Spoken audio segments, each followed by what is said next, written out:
Breaking news, listen. We started out this day hearing of potential ceasefires, a ceasefire agreement between Israel and Iran from President Donald Trump. He was on Twitter typing away. He was saying, listen, we're about to hit the golden age. I've done it.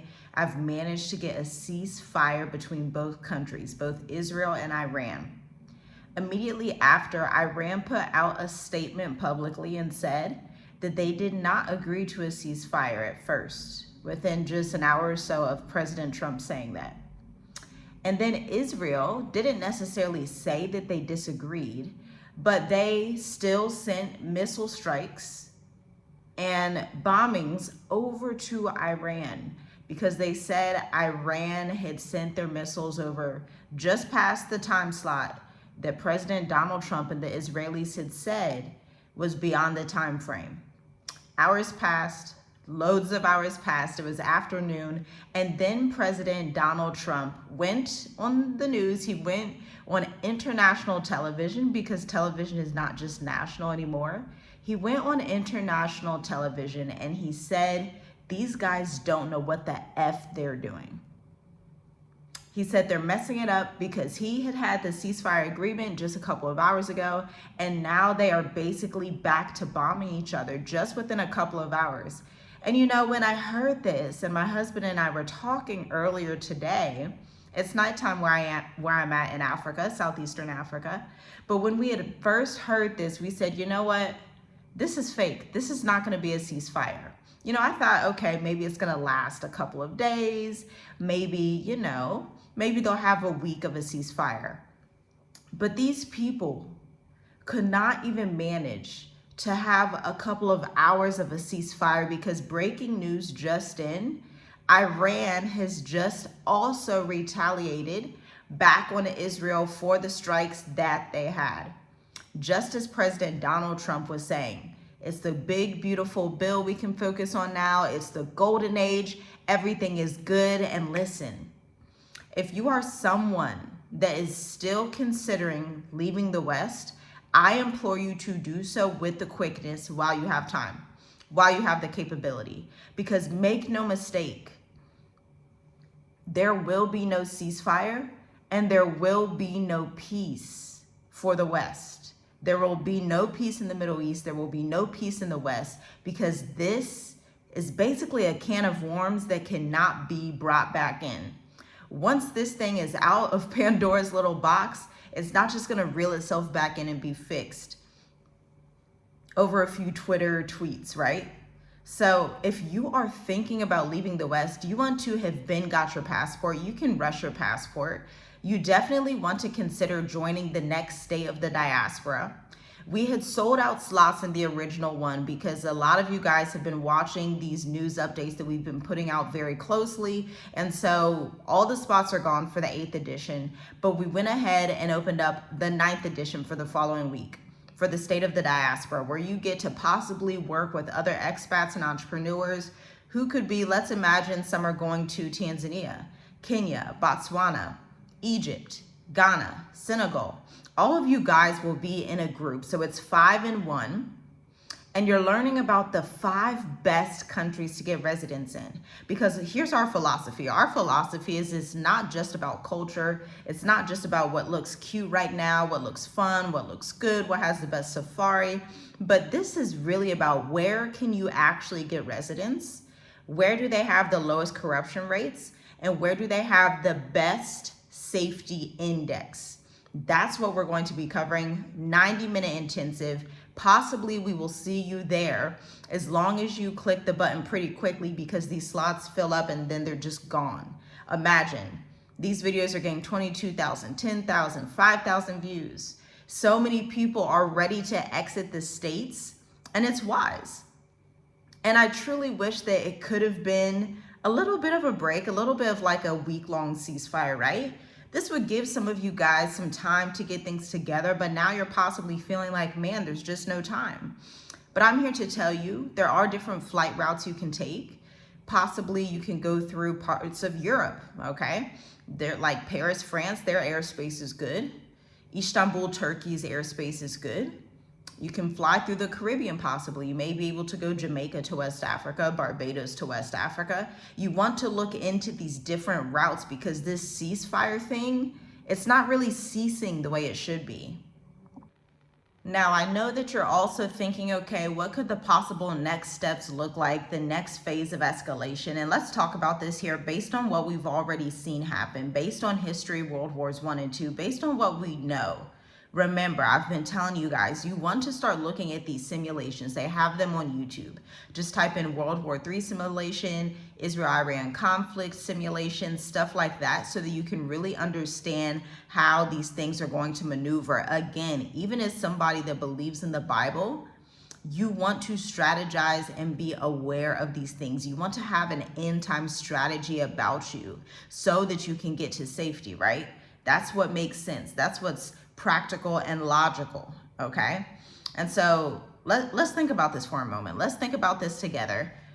We already know that Israel and Iran are both very much hot-headed. So if one strikes, the next is probably going to strike within a couple of hours, okay? So Iran has just launched missile strikes. I anticipate just within the next less than 12 hours, Israel will do the same thing. Allegedly, Israel is getting hit pretty hard. You know, we've seen pictures. If you look at a map of Israel and Iran is much bigger based on space-wise and then population-wise and then their army fleet. This is why the United States has to have it by proxy war with Iran because they're sending weapons to Israel, right? Same way Russia has essentially been fighting the entirety of NATO, okay? And now a new development is also that Russia said publicly during the ceasefire agreement. See, no country thought it was a legit ceasefire. Only some few Americans thought it was. Every country knows that was never going to be a ceasefire.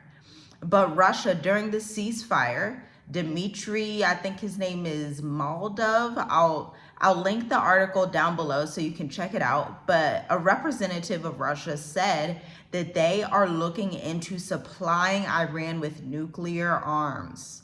They are looking into it, okay? This is serious. That's another escalation. And a report just came out from the States. Are you ready for this? Y'all know, if you know what report just came out from the United States, drop it down below. It's an update on the airstrikes, the missile strikes that President Donald Trump had done in Iran. A report had just come out. I don't know if it's via satellite image or whatever, but a report had just come out saying that the U.S. Army, in fact, did not obliterate the nuclear sites.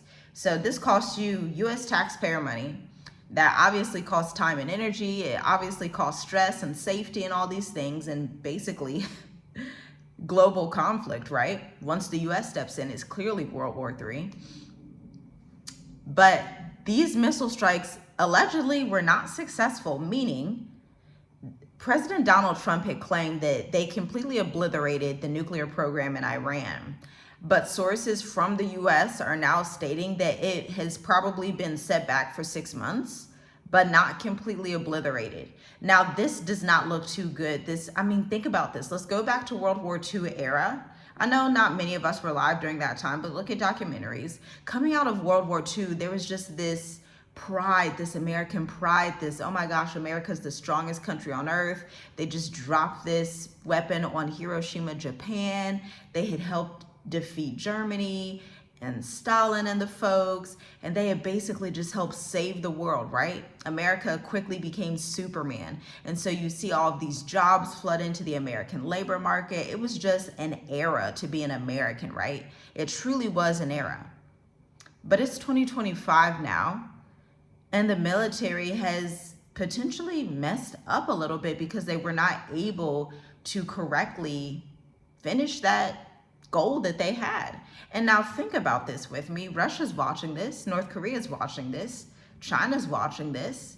And I'm going to tell you, by the way that these people interact with America compared to the way that nations used to interact with America, they're not necessarily thinking that America's the big brother anymore. They think they're playing on level head, or they think they're now the big brothers. Russia, China, definitely. And again, don't forget, President Donald Trump just 24 hours ago begged China to make Iran not close the Strait of Hormuz, okay? It's not super likely that that'll happen, but at the end of the day, you just don't know what these people are gonna do. You really don't. Like, share, comment, and subscribe. Leave a comment down below. Let's open this up for conversation. I want to know what you think. I want to know what you think this escalation could possibly look like. I want to know what you're thinking as far as the next 3 to 6 months. I know my family, we are going to be staying in the Southern Hemisphere. We are going to be reestablishing some old networks. We're going to be really getting things together to depend less on the West, put it like that. Because the way things are heading, I'm gonna just tell you right now, no ceasefire in sight. Israel and Iran, they're gonna continue striking each other this week for a surety. And it is Wednesday now, where I'm at. It's not Wednesday for you yet, but it's Wednesday where I'm at. They're gonna continue striking each other. The Strait of Hormuz might close down. We're gonna continue to hear people, countries come out and say, we are in support of this country and not this one. India has already come out and said that they are in support of Israel. They're one of the first to stand up for Israel. But much of the world, especially much of Africa, is most likely going to take Iran's side. Russia's clearly going to take Iran's side. China's going to take Iran's side. And I think we are going to be shocked if we see some European countries also taking Iran's side. It's going to be a shocker. It's going to be a time to be alive. And it's also a time for you to be safe. If you are feeling discouraged, if you're feeling hopeless, if you're feeling anything like that, I want to remind you to get into Psalms 91. I want to remind you to remember to worship the Most High through this. And then after you are done sitting in that sacred place, you want to put works with your faith and come up with practical solutions for your family. For you, maybe you're thinking of moving to Mississippi, Alabama, South Carolina. You want to go down south.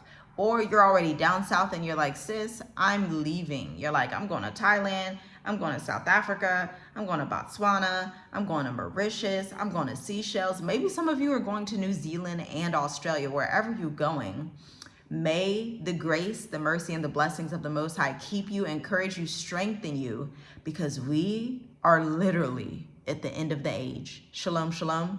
I'll see you in the next video.